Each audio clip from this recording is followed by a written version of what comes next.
हमारा first year class की chemistry का lecture 4 blocks in the periodic table 1.4 topic है। कहते हैं कि एलिमेंट्स की क्लासिफिकेशन की गई on the basis of sub shells. Sub shell कौन से होते हैं? एस, पी, बी और एफ।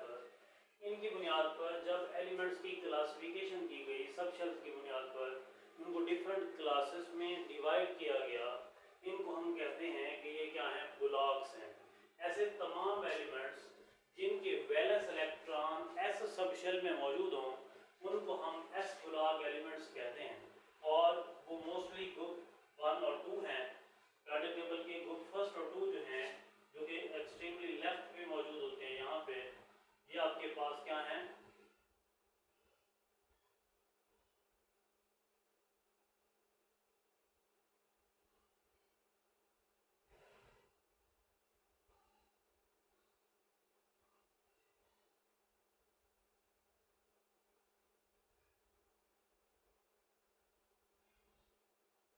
ये आपके पास एस ब्लॉक एलिमेंट्स, वो तमाम एलिमेंट्स जो कि एक्सट्रीमली लेफ्ट पे हैं और जिनके valence electron s sub shell में मौजूद होते हैं। एस सब शेल में मौजूद होते हैं। ऐसे तमाम एलिमेंट्स को हम एस ब्लॉक एलिमेंट्स कहते हैं। उसके अलावा पी ब्लॉक एलिमेंट्स कौन से हैं? पी ब्लॉक एलिमेंट्स जो कि एक्सट्रीमली राइट पे हैं, ये स्टार्ट होते हैं 13 से, ग्रुप 13 से 18 तक। इनको हम कहते हैं कि इनमें इनर्ट गैसेस जो हैं, जो कि ग्रुप 18 वाली होती हैं, जिनको ऑक्टेट कंप्लीट होता है, जिनके वैलेंस शेल में 8 इलेक्ट्रॉन मुकम्मल होते हैं, वो भी पी ब्लॉक एलिमेंट्स में आते हैं।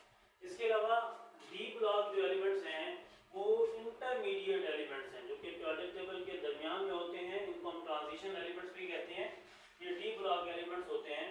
इसके अलावा इस मेन स्ट्रक्चर के नीचे 2 लाइंस होती हैं, इनको हम कहते हैं 2 सीरीज ऑफ एलिमेंट्स जो है, इनको हम एक्टिनाइड और लेंथेनाइड सीरीज कहते हैं।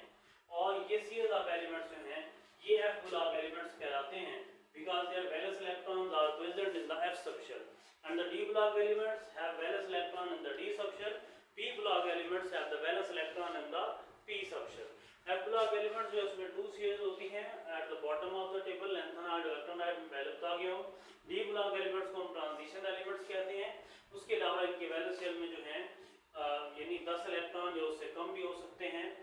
डी में मैक्सिमम 10 आते हैं, तो 10 या उससे कम भी हो सकते हैं, लेकिन वैलेंस सबशेल जो इसमें इन्वॉल्व होगा वो डी सबशेल होगा। जिनमें पी सबशेल इन्वॉल्व होगा वो कौन से होंगे? P block. जिनमें डी सबशेल इन्वॉल्व होगा वो होंगे डी ब्लॉक। जिनमें एस सबशेल इन्वॉल्व होगा इन द वैलेंस शेल वो होंगे एस ब्लॉक। और जिनमें एफ सबशेल इन्वॉल्व होगा वो कौन से होंगे? एफ ब्लॉक एलिमेंट्स होंगे।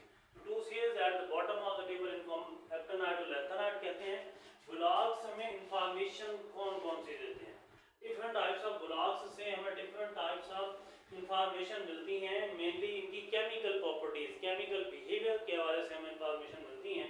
Chemical reactivity of the elements, elements की केमिकल रिएक्टिविटी क्या है, वो किस तरह रिएक्ट करते हैं, किस तरह बॉन्डिंग करते हैं, किस तरह एक्टिविटी में इन्वॉल्व होते हैं। उनकी ऑक्सीडेशन स्टेट के बारे में पता चलता है कि वैलेंस शेल के अंदर जो है कितने इलेक्ट्रॉन्स हैं, कितने इलेक्ट्रॉन को गेन कर सकते हैं, कितने लूज कर सकते हैं, उनकी ऑक्सीडेशन स्टेट क्या है। उसके अलावा आयोनाइजेशन एनर्जी ज़्यादा है कम है, उसके बारे में हमें मालूमात मिलती है।